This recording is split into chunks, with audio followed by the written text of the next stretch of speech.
Good morning. Hi, Christine. Oh, shit.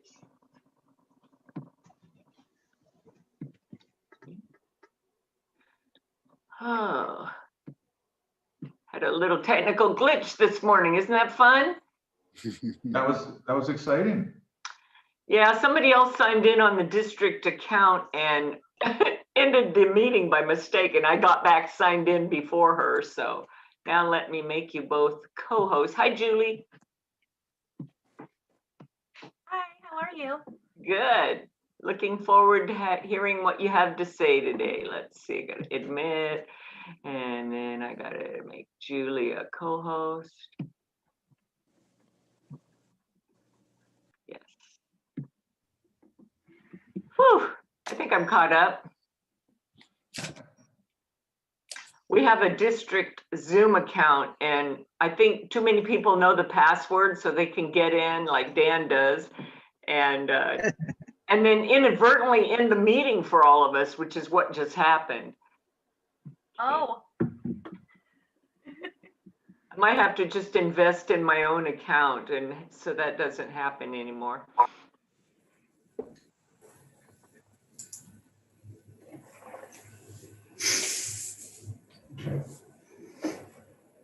have you had any Maybe if issues you with can hear Zoom me, do bombing? not end the meeting. Again. Just leave it. Oops, Thomas Bennett's coming.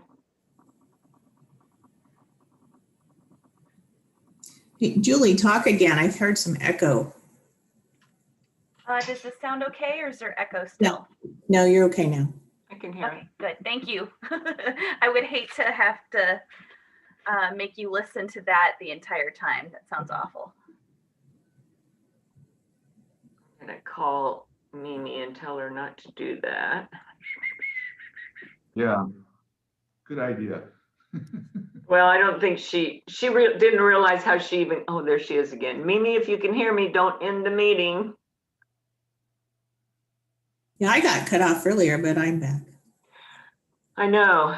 We have too many people on our district account.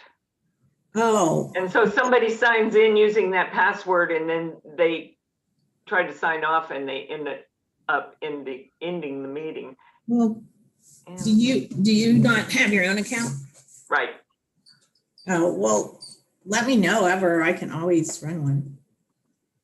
I have 2 accounts. Okay. Well, I probably should just get my own. Let's see where you are. They were running a special at one point. If you paid for the year, it was a discount. So that's when I signed up. Yeah. Okay, Mimi, where are you? Where's your? Hey, Steve Lingenbrink, take that sport coat off. You're in Arizona. In air conditioning, probably. Hey, that picture behind Patty Scott looks a little familiar to me. Isn't that right down by where the Redfish restaurant is? Somewhere along the coast. Port Orford, maybe. Yeah. Yeah.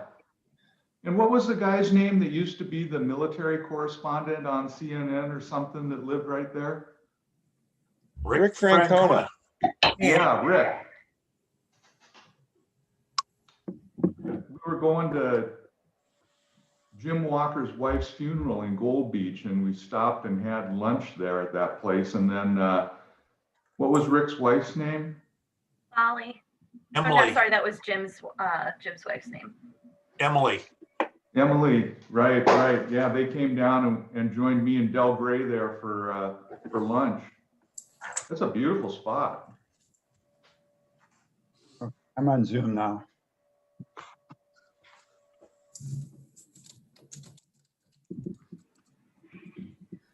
Well, you ready to get started, or you want to wait a few minutes? Oh, she's on the phone.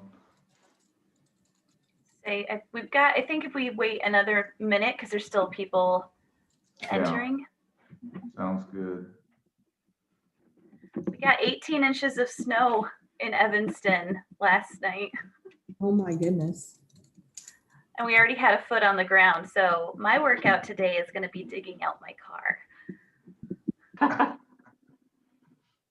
I had to invest in a home gym so that I could go to the gym without leaving home. At least you have power. I mean, all of Northern Oregon's been without power for, You know what? In Cottage Grove, down here in the southern Willamette Valley, we haven't even gotten snow. It's No. like, where's the snow?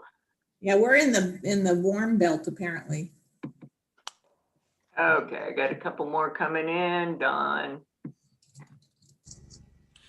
Yeah, and I feel very grateful I haven't lost power. Yeah, because the country's just getting it, huh? Okay, Steve and Julie, I'm going to give it 3 more minutes to allow people to wander in, as it were. All right, Grab I'll their get cup the of- PowerPoint set up. I made you a co-host, so you should be able to share your screen. Okay, great. And if not, then I'm going to have to get out the instruction manual real quick. No, I know you can.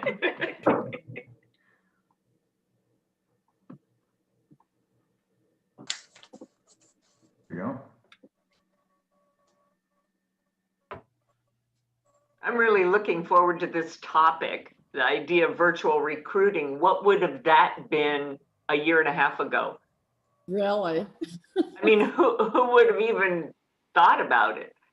We would have said, what? You're crazy. No.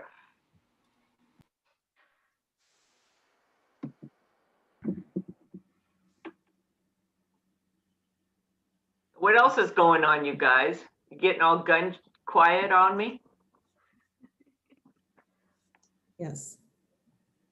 I just want to say, Chris, that these meetings are so fulfilling and we can't thank you enough for that. It's You wait till you hear what I'm trying to do for next month. We got the district membership report that said we're losing members. Yeah. yeah, And have been since before the pandemic, so we can't really blame that. Yeah, we know that too.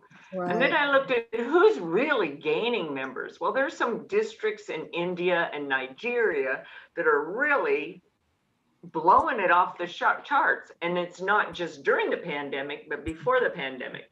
They probably have all kinds of different philosophies over there, but I'm trying to get someone from that area of the planet to come and facilitate our next month's meeting about attracting members and getting new members. Does that sound cool? Great idea. We'll probably just say it saves them from driving. Yeah, well, I figure, you know, on Zoom, it's like the woman that I had about from New Zealand. It's, you know, you can get people from wherever. So let's see, what time is it? Got too many It's things 12 open. You got oh- one sorry, more minute and 10:04. then I'll start.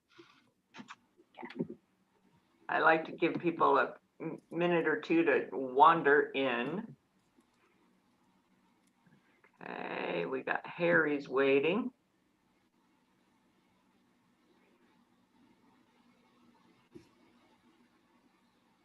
Do-do-do. And Janet Houston.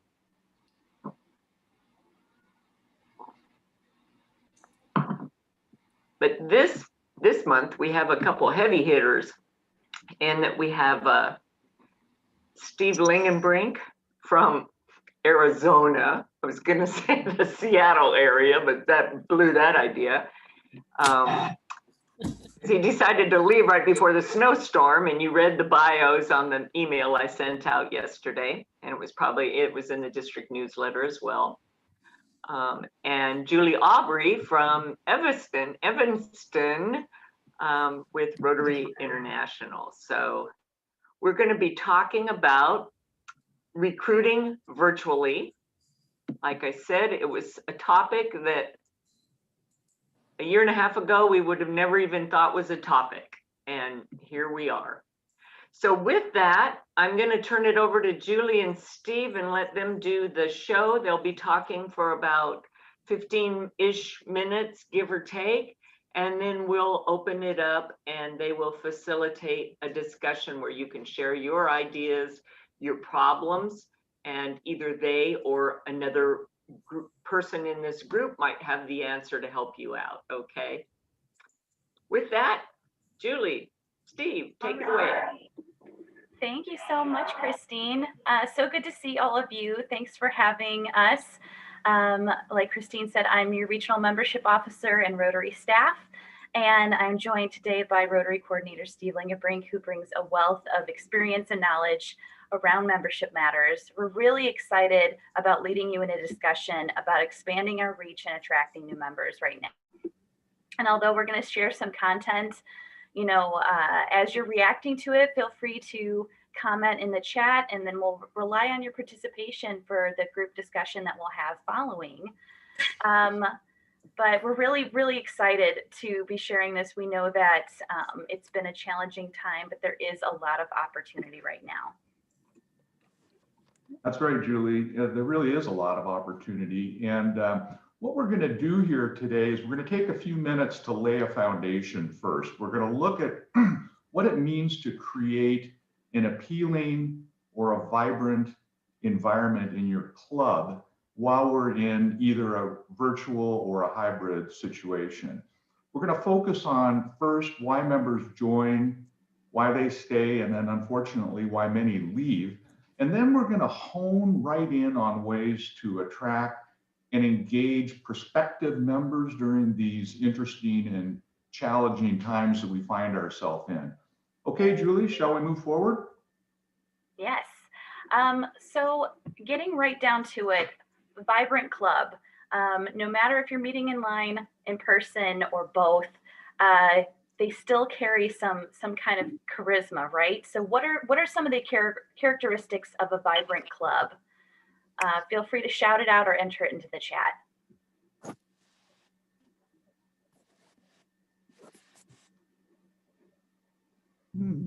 Well, I think. Christine, you are muted. I know, I said fun. You know, you go in and you just feel that energy. Yeah, I shouted it out. Nobody heard me though. Okay, I'm gonna mute again. I have the cats making crazy. All right, let me pull up the chat. Engaged, yes. Interesting speakers, people having fun. Yeah, if you're offering an experience that people are afraid to miss because it genuinely sounds like a good time, that's an indicator of vibrancy. You know, growing membership, diversity, strong leadership, happy members, inclusivity, all are part of that vibrant club experience. So a lot of times we know it when we see it, right? When we join a meeting and we're like, okay, this club has something. And what do we find are the most common barriers that clubs face when it comes to being vibrant?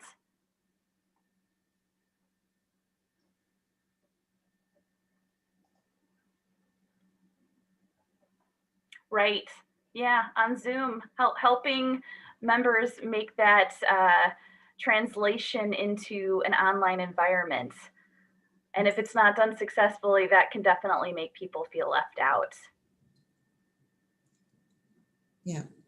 Yeah, say that fear of change can be a big indicator.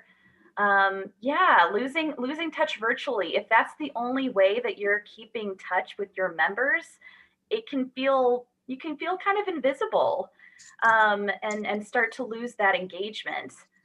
Yeah, keeping up with the traditions, that translation, all these are really good examples of those barriers. The stale ideas, like if we don't find a way to make that translation, if the meetings aren't fun or exciting or interesting, sometimes even personal or club politics get in the way. And then burnout too. Like I said, like the members that maybe aren't engaged as much as they were in person, they feel like maybe their work isn't valued. So these are great examples. That's great. Thank you for sharing that, Marvin. They called 7 members who called members who hadn't made the last 2 meetings. That's a great way to keep in touch. So yeah, these are, oh, sorry, jumped it back a slide. I don't know how I did that. But yeah, these are examples of ways that we can get around this. And some of the ways that you can help foster this vibrant club culture, assessing your members in the communities. And maybe right now doing it multiple times, right? Some of the needs that we had back in April have changed several times over since then. This is a strange time. But getting in the habit of making that outreach to your members to see what they're needing. Same thing with leaders in the community or partners in the community, seeing where the most relevant needs are so that your club can help tackle it and stay relevant. Making sure that you understand your value proposition, that your current members know it so that prospective members have an idea what your club's all about. And then developing a plan. Even if you have to adapt that plan, having something to work off of can really help still move things forward so you're not constantly reinventing the wheel. I'm going to pass it over to Steve. Well, like a lot of Rotary clubs in the United States, the Rotary Club of Rochester, Minnesota was struggling with a decline in meeting attendance and thereby losing member engagement. And many of the younger working members struggled to balance the demands of a career and a family with their desire to serve. Now, admittedly, this all started pre-COVID, but it's equally applicable to clubs today that are meeting virtually or in some sort of a hybrid situation. So the first thing they did, which they could have easily done virtually, was they had a brainstorming session. Some might call it a strategic planning session or just a planning session, but they came to the conclusion they really needed to improve their club's public image, that they weren't well known in the community, people didn't know what they stood for, and they didn't have a good public image. So they went to work on that, and by that very change increased their membership. They boosted member participation and attendance, and as a result, they made the difficult decision to change. I know change is a tough word in Rotary, but in this instance, they changed their meeting time. They changed the fact that they were going to have online meetings sprinkled together with other types of meetings. They were going to change their meeting time. And all of this was based on them using the document that's shown on the screen right now, which is called Be a Vibrant Club Resource. And I'm sure you may be familiar with the document, but it's worth a reread now in the environment that we are in. And we're going to go ahead and forward that document over to Christine so that she can get a copy to each of you in PDF format. And then I find it to be an inspiring piece just to kind of get the ball rolling on changes within your club to make it more vibrant and appealing to guests and visitors.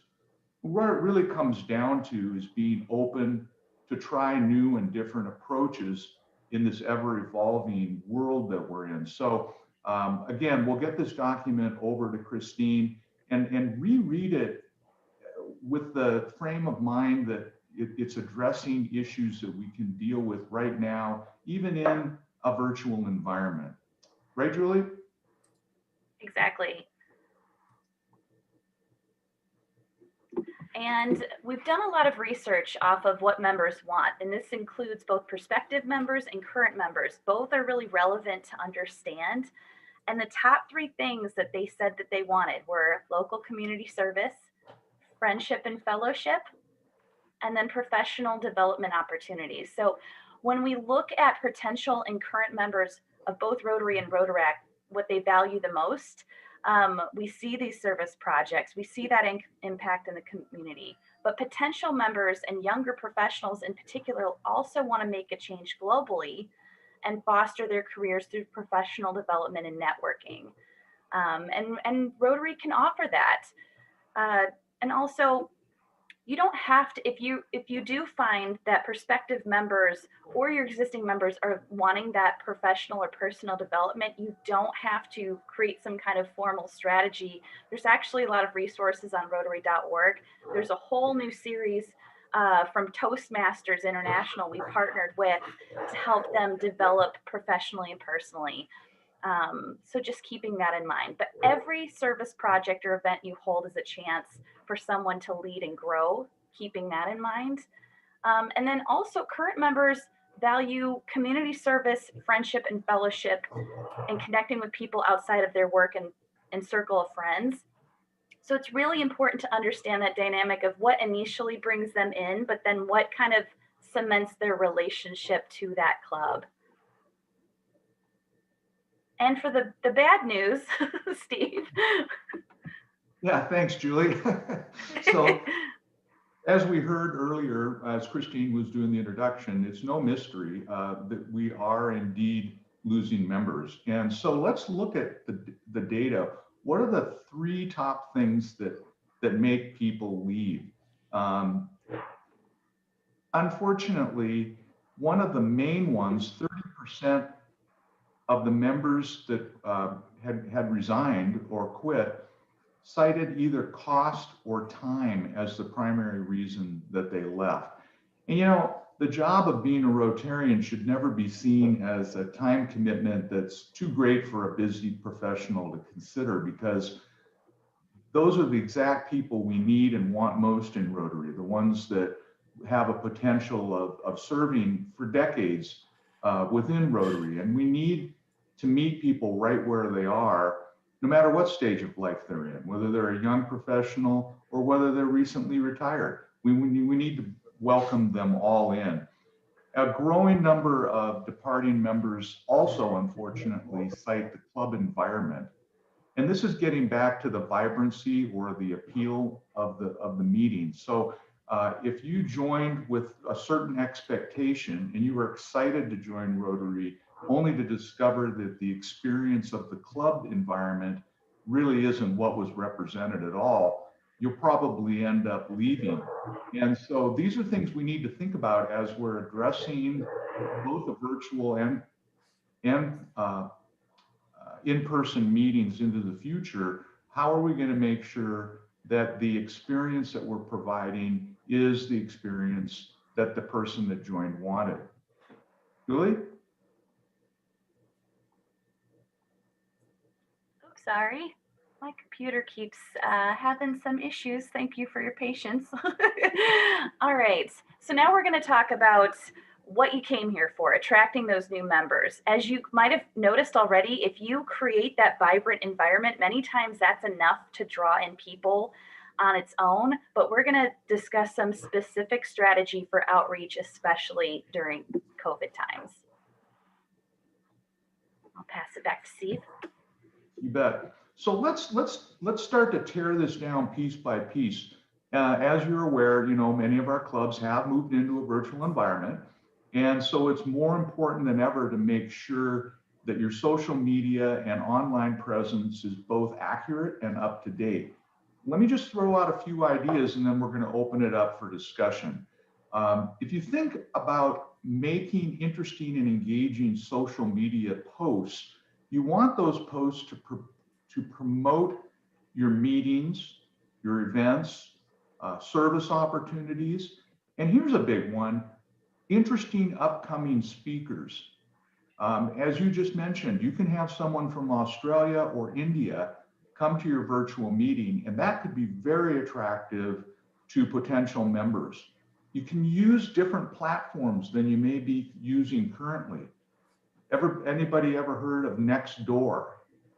Yeah, several of you have. Nextdoor is a real popular way of getting local information out to people that are not necessarily Rotarians. Facebook, of course, Instagram, LinkedIn. But think deeper. Go to like community forums. Most chambers of commerce have a bulletin board that you can promote upcoming events on. And you know, you don't have to put the link and the password to your Zoom meeting and have unwanted guests. Just put up, you know, who they can get hold of for further information, or a link to your website that shows them how to get further information. And business networking sites. There can be any number of them. There's executive associations, all sorts of different types of online platforms. But you know, as you reach out to new community residents or recent retirees, or even Peace Corps volunteers that are always looking for volunteer opportunities, those of you that are familiar with what was called Rotary First Harvest, or now called Harvest Against Hunger, they have many people that are retired out of the Peace Corps that come and volunteer with them. And then encourage to spread the word of upcoming events with family and friends and colleagues and members of other organizations that you belong to in your community.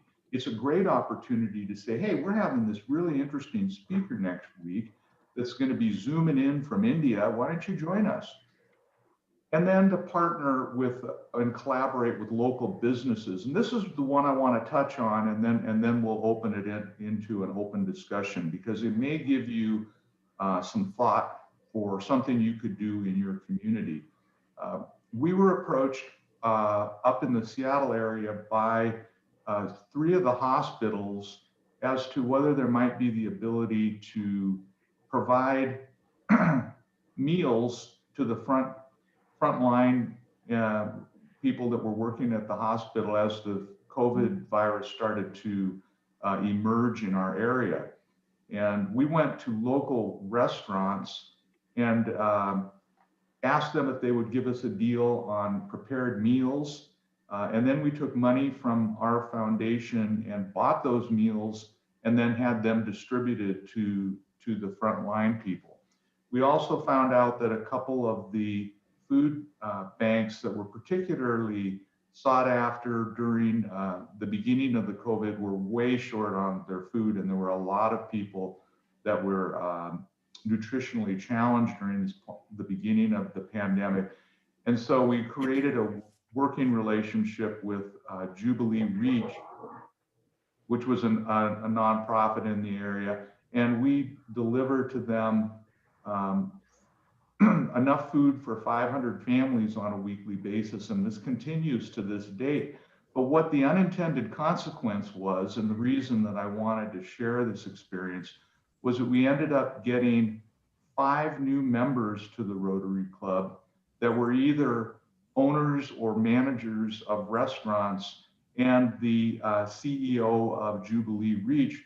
They all came to our meetings and participated in this project virtually and in person, and then ended up becoming members of our clubs. So you got to maintain and nurture those relationships and partnerships that you form, because they could very well be your potential future members. So just following up and developing a path for membership for the people that you partner with can be an extremely important part of your membership plan. And Julie, maybe you could tell them a little example from the Rotary Club of North Cobb before we throw it into the open discussion. What do you think? Sure, and I love the example you shared. Very, very nice. So this is the Rotary Club of North Cobb, and they've nearly doubled the size of their club from 33 members to 61 members over the past 5 years. And it's been almost exclusively through word of mouth. How they've done it is every new Rotarian that joins their club, they interview them and figure out what's their passion project, what gets them fired up wanting to serve or engage in the community. And then the club actively takes steps to either join an existing project and partner or create a project around that passion. And because it's not like, oh, well, you're new, eventually we'll get around to it, because they do it so immediately, it cements their commitment to that club, because they see now you actually can get things done with this group, and you can get it done quicker than maybe on your own. So they go back, they tell their friends about what's happened, and that's just brought in people one after one. So this approach has really created a diverse, energetic, and vibrant club experience for both new and existing members, because the existing members then get revved up about new opportunities maybe they hadn't thought of or hadn't done previously. And another last quick example before we go to the discussion, I just heard about this, the Centennial Rotary Club. They've grown their membership, I believe, by 7 members since July, just because they're reminding members to think about the people in their life who might make a great member and also benefit from the experience they get in Rotary and the speaker series they've designed. So sometimes it doesn't have to be a giant strategy. Sometimes it can be really simple, as much of it as a reminder. So, all right. And now let's get to it. Zoom meeting right now. Who is this? What's it about? All right, and we want to hear from you. What do you think has been a challenge with doing virtual outreach? What do you think you've tried that's worked? We want to hear your ideas and your thoughts. One thing I've tried is, and this we should have been doing all along, but I invite every speaker to join Rotary. It's on my agenda so that I don't forget. But these are people that are usually involved in some passion that they're speaking about, so they're really good targets. And besides giving them 10 vaccinations in their name, you know, to help us with polio, which is a nice little thank you, an invitation to join us. Now, has it been hugely successful? No, but you're planting seeds. Yeah. Isn't there that Wayne Gretzky quote about you miss 100% of the shots you don't take? Like that's the whole point, right? Like obviously you're inviting them as a speaker because they have something valuable to say. So I think it's great that you've been inviting them to join. And, you know, most clubs are partnering with other organizations, but you need to sit and think about that. Who have we partnered with over the last 5 years? And who are we partnering with right now during the pandemic? And how can we approach those people to come to our meetings? Maybe it's to present them with a Paul Harris Fellow or something, but get them in the door. And then when they see what you're doing, it's really an opportunity to grow membership. Oh, great. Thanks, Bev. 2 out of the last 3 members they've gotten have been speakers. That's wonderful. Cool. Great example. That. Yeah, Anybody else? even my club, we got, I went to a Chamber of Commerce social hour that they put on, connected with someone there, and they're on the path to membership with my club already. But that was a seed I had to plant because she's a fitness instructor of her own business, and our meetings clashed with her time of a class. And that didn't bother her. She still wanted to hear updates. She still was sending me messages, and now she's in it. So I was just involved in the International Assembly where we train all the incoming governors from around the world. And we had several breakout sessions on membership and creating a more welcoming environment. And it was really interesting how many people have said that they had heard through an existing member or a former member that so-and-so was at home as a shut-in and didn't have any ability to get onto Zoom or anything like that.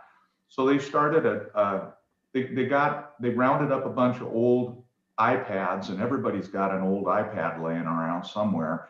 And so they brought like 24 of them over to the Rotary head office, and they put Zoom on it, and they went out and distributed these to people that were shut-ins and invited them to come to our meetings.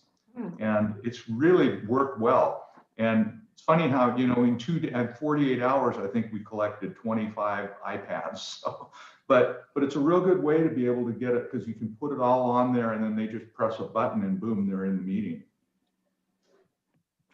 I have a question. Has anyone invited people to volunteer on their projects that aren't Rotarians?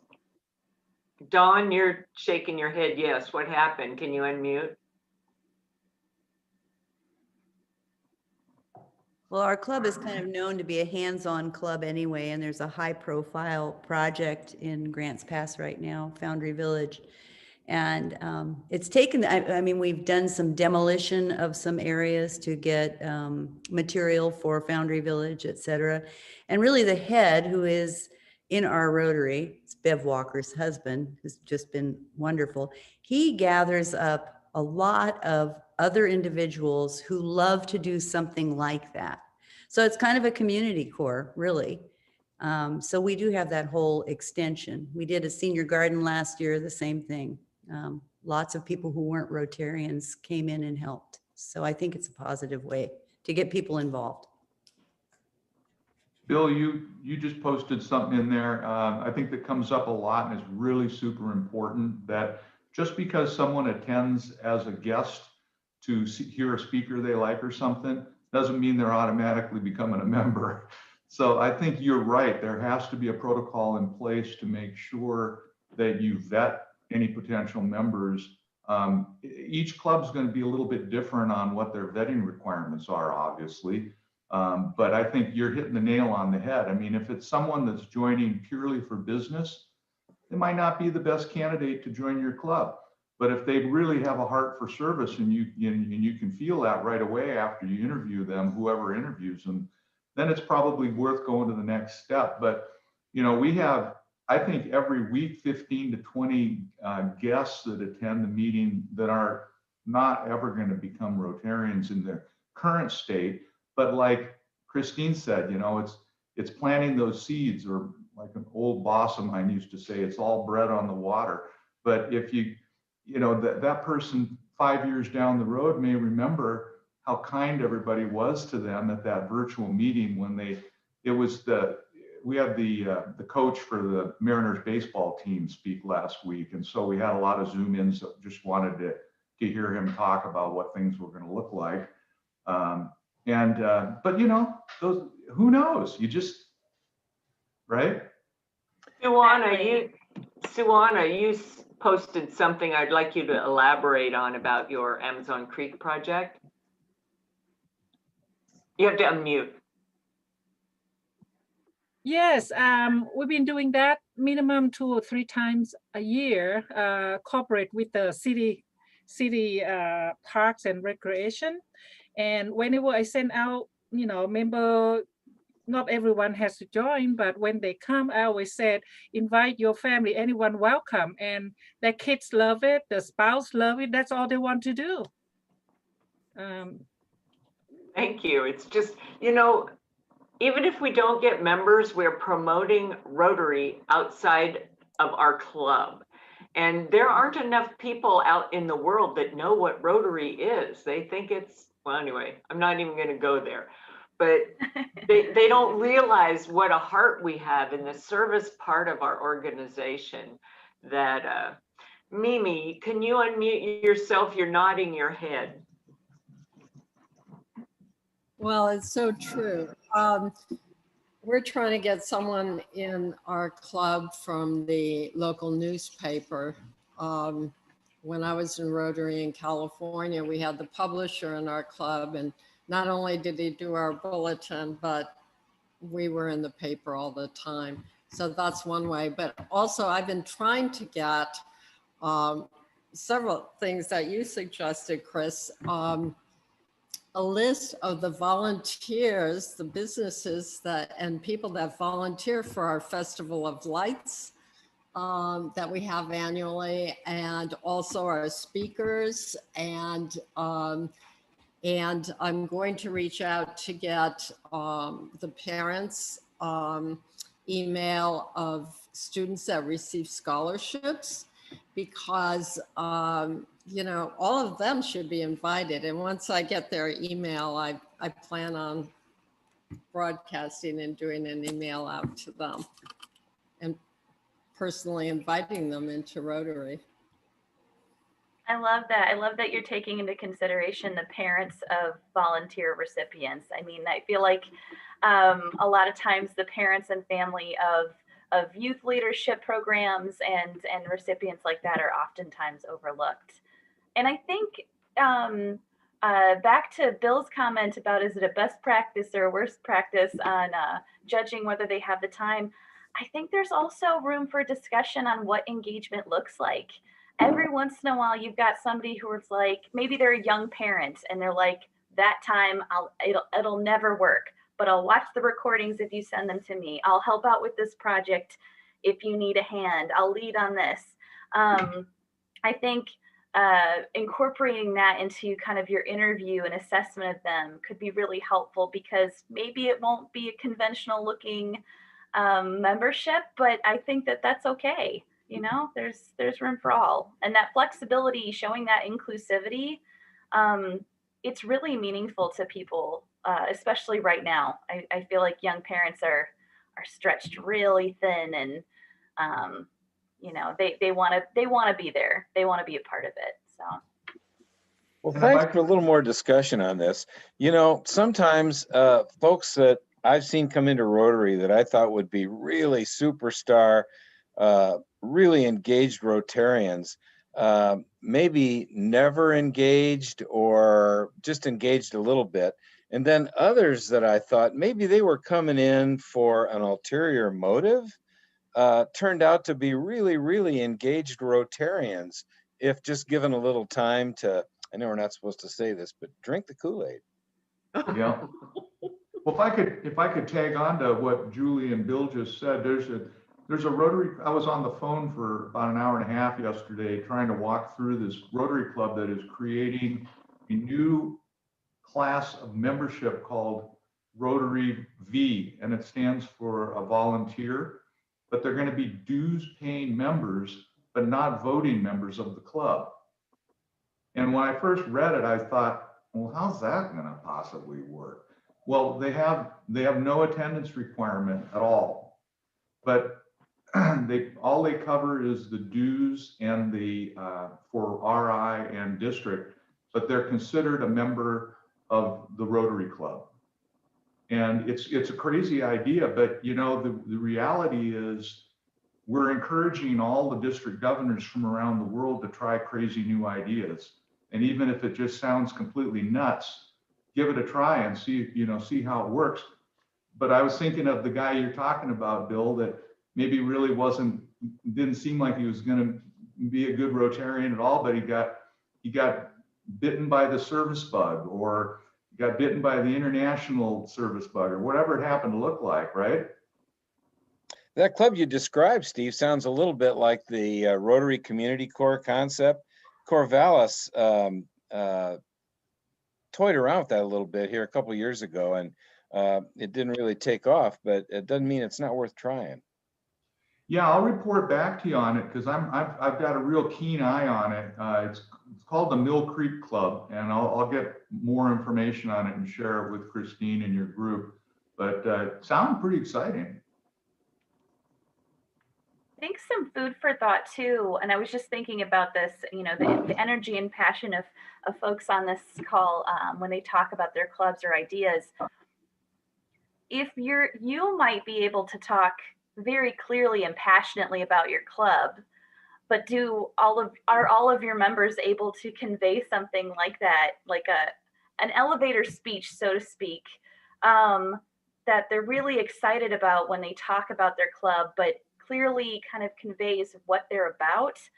Because if they just describe your club as, we get together for lunch, there's a speaker, that doesn't sound very appealing.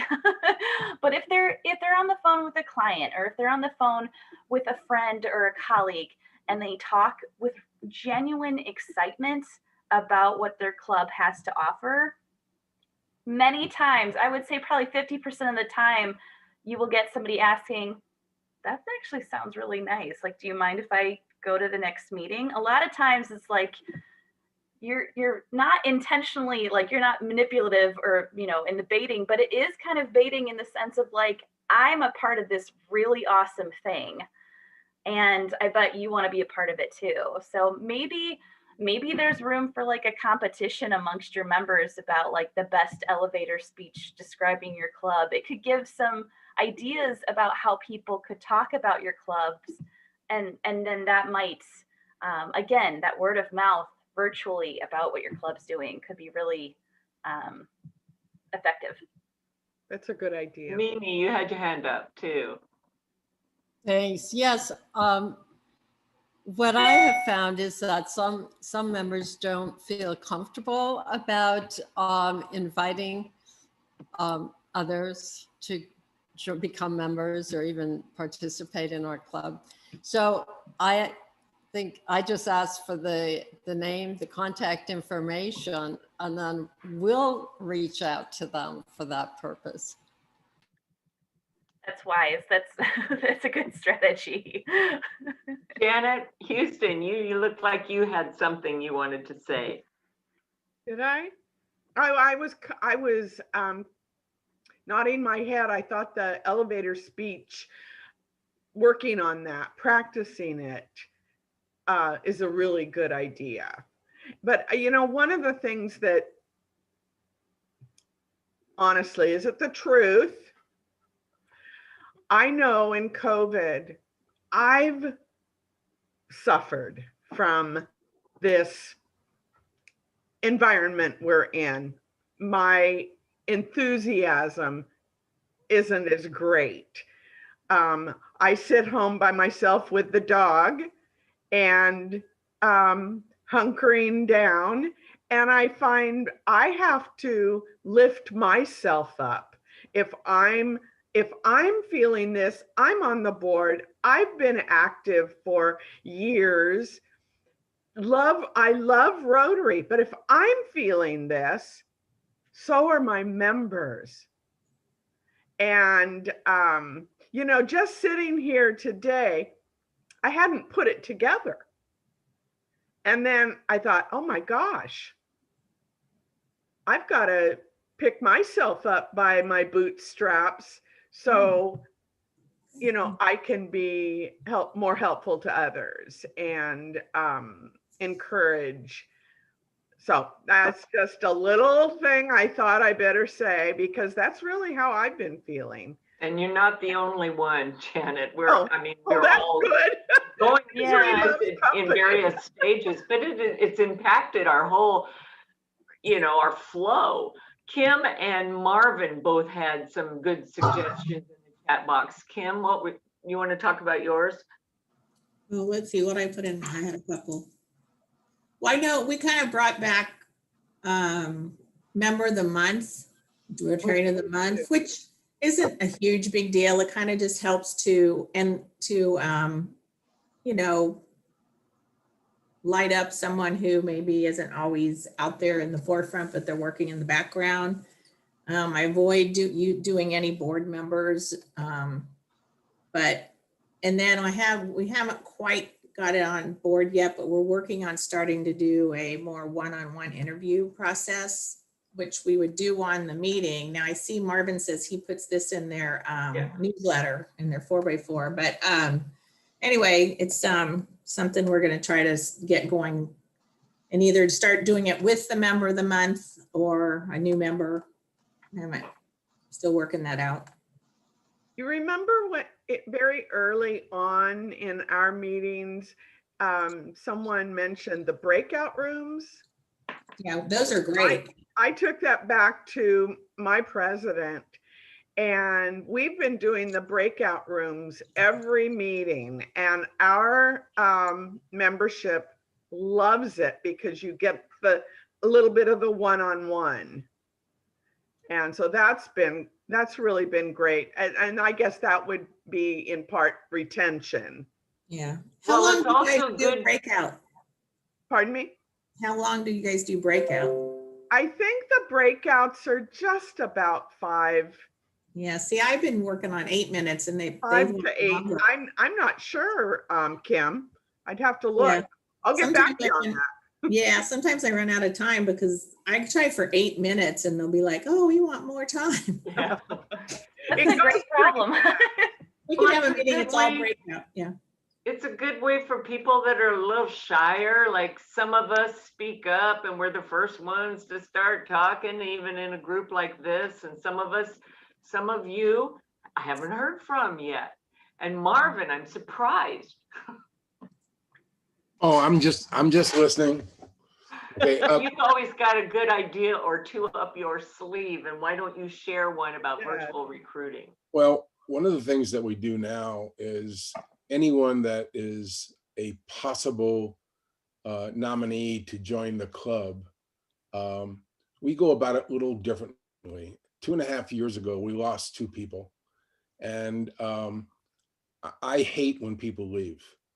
So I talked to both of them. Both were in their early 30s. Both were in the club less than 3 months.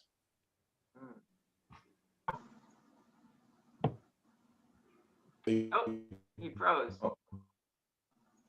I think I business. think he's having connections. So what we did was, can you hear me? You keep freezing. Hello? Oh, sorry about that. Don't know why.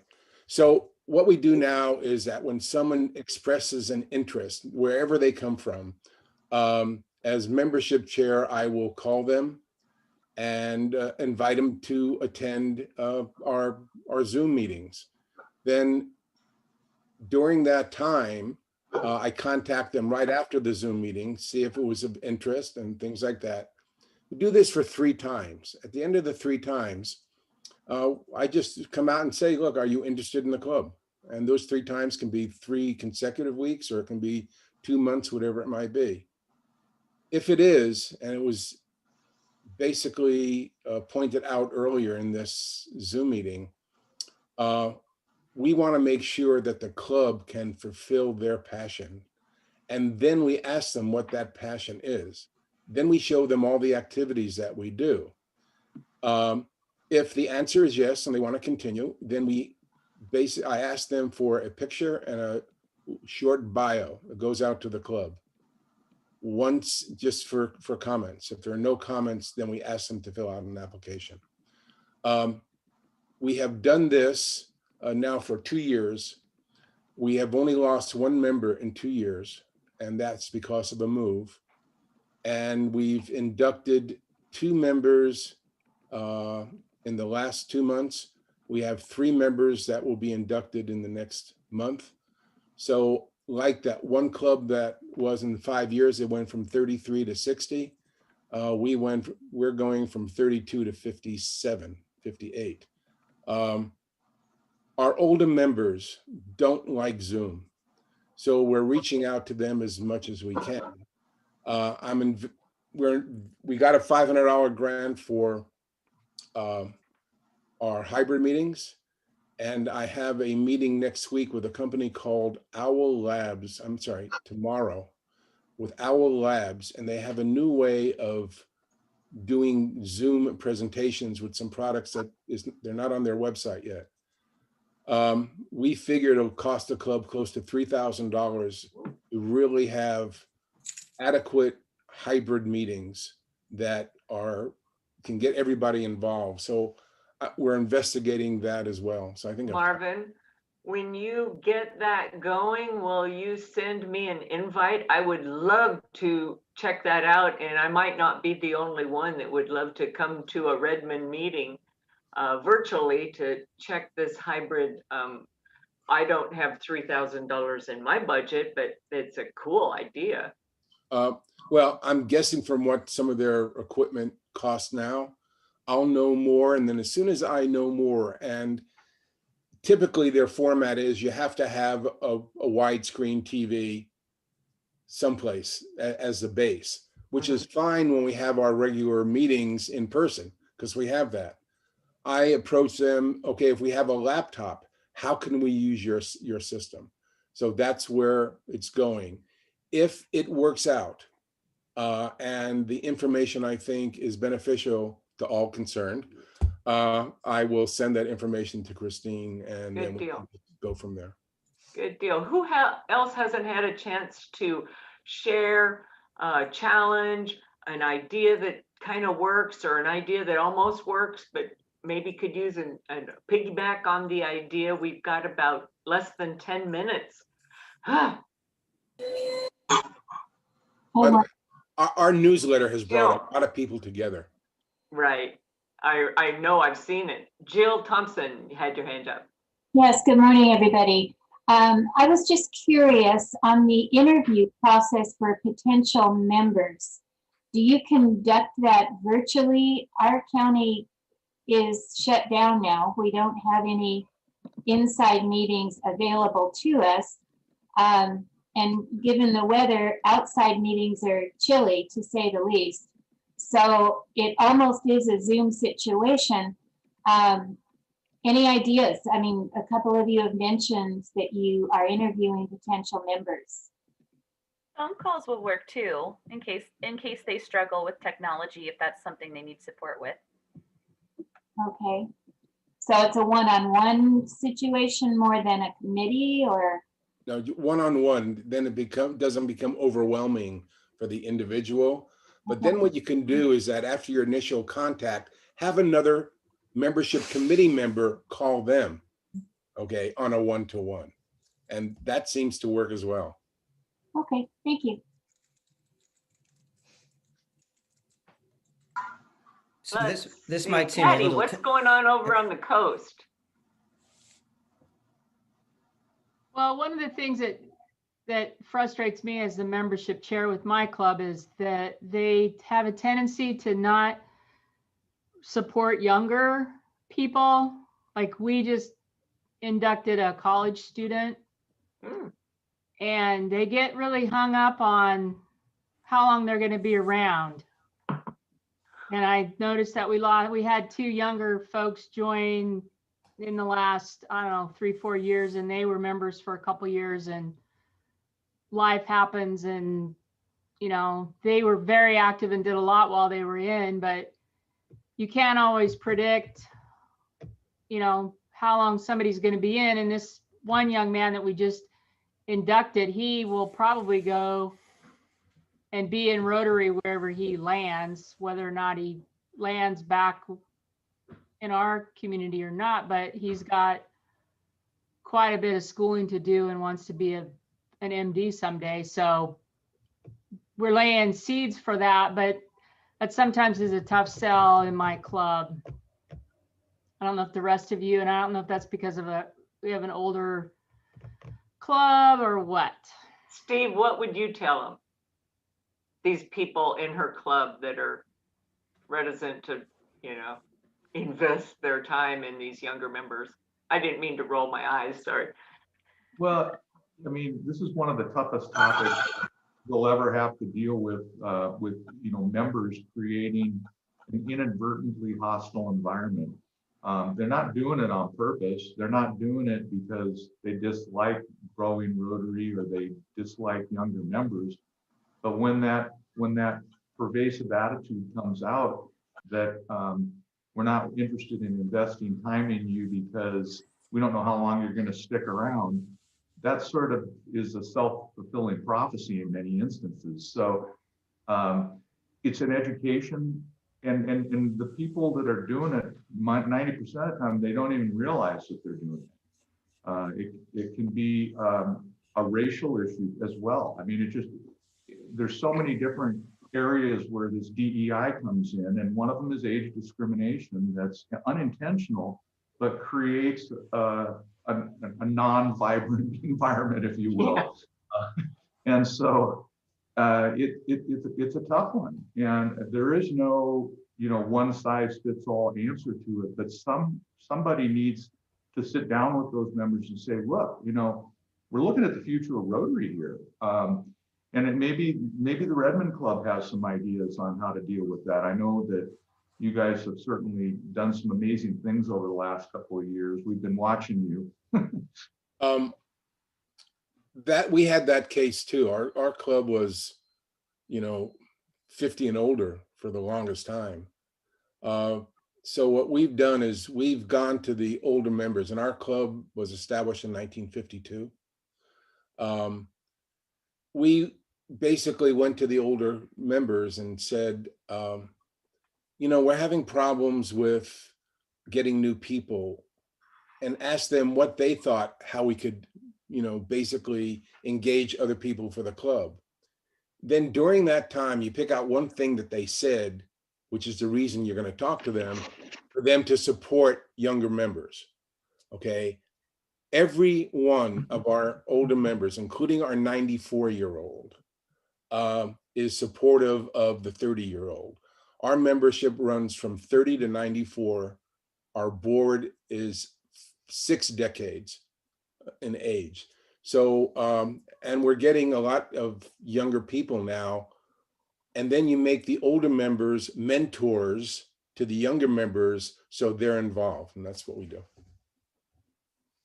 Okay, who hasn't shared anything? I know, I see you, Mimi. I just want to make sure that everybody gets a chance. I think Daniel had wanted to say something. This might be a little tangential. I do have a question.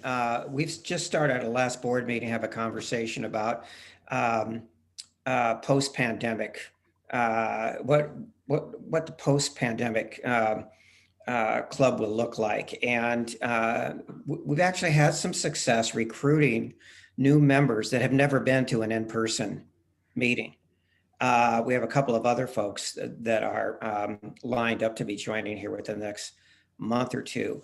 And one of the things we're finding is that ease of access to at least experience the club, even virtually, might continue to play a role, as well as was mentioned earlier, being able to get really good quality speakers from all over the place, which we've had a lot of luck with internationally and around the country.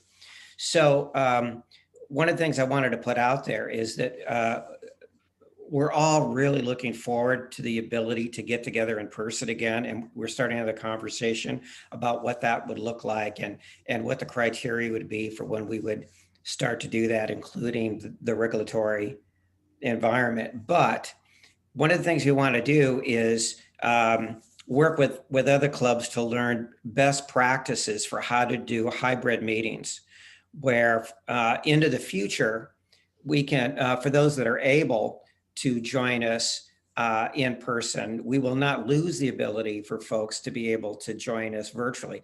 So there's some, a lot of details and wrinkles to work out what that would look like and what kind of a platform we would need in order to do that. So I just wanted to put that out there, that as people sort of look at what their format is going to be once they do start to meet in person, I would be very interested in hearing what some of the setups are that can maximize the hybrid approach.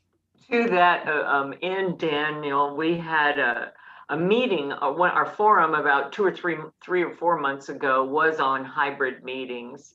And we agreed at that time that we needed to have a follow-up meeting because we kind of planted the seeds in people's heads at that time about hybrid meetings. And Corey Leparty from the Seattle area gave us a good basis for considering that option, because a lot of clubs are thinking about doing that in the long term as a hybrid meeting. And we will probably have a follow-up in the next, I'm going to say 3 months to that, because now we know a little bit about what we didn't know before, and we're still learning. This is a steep learning curve, but it's something that I think is, there will not be a return to normal. Normal is going to look different after COVID. And I don't think that's all bad. I think there's a good, we have a lot of potential for recruiting, for engaging, for growing Rotary and the service projects we do because of what we've been forced to learn through this pandemic. I'm going to take this minute now to thank Steve and Julie for giving us a good start on this conversation. You guys were awesome. Everybody that participated, thank you. Those of you that didn't get a chance, that hour just goes so darn fast. Now, next month, we are either going to have a facilitator from Nigeria or India to talk about what in the heck are they doing over there that they're growing and we're not. If I can't find somebody for that, we will probably be talking about retaining long-term members, which was the next item up on the poll that you wanted to hear about. After that, next month, I'll probably poll you again with a bunch of topic ideas and have you choose what you want for the next few months going forward. Does that sound good? Oh, look at all those heads nodding and things. I love it. You guys, I love seeing you every month too. This is one way of, I can't zoom into everybody's meetings, but if you'd like to invite me or any of us to your meetings, shoot off an invite. If you're not meeting on Thursday noon, I might be able to show up. Anyway, talk to you next month. I'll send out information tomorrow for the recap, okay? Thank you, Julie. Thanks, this is great. Thanks again, Julie and Steve. Yes, This thank meeting you. goes so fast, doesn't it? Yeah. It's always my effort to get everybody talking, so that's why I did. No, I love these. I love these. I was telling Steve when you talked about it, it was like, oh my God, I love this format. You know, it's very engaging and you record it for folks who can't make it. I love it. Thank you. Well, I appreciate your willingness to set the stage, because that's so important to get us focused, and it's hard to stay focused. Of course, we wander off on what do we do with our senior members and what do we do with this and that, but we plant a lot of seeds in these meetings, and I really appreciate your help. Thanks for your leadership, Christine. Thank you, Harry. Very good. Good job. Always fun to see you. See you again next week, Mimi and Kim. Yeah, I have to talk to you about Zooming at some point in time when I get a break from Zooming. Exactly. Well, I'm off to my next Zoom now, so I'll see you Yeah, guys. me too. I've got to go help Albany Have a Club. good day, guys. Bye. Bye. Bye. You can end now. Bye.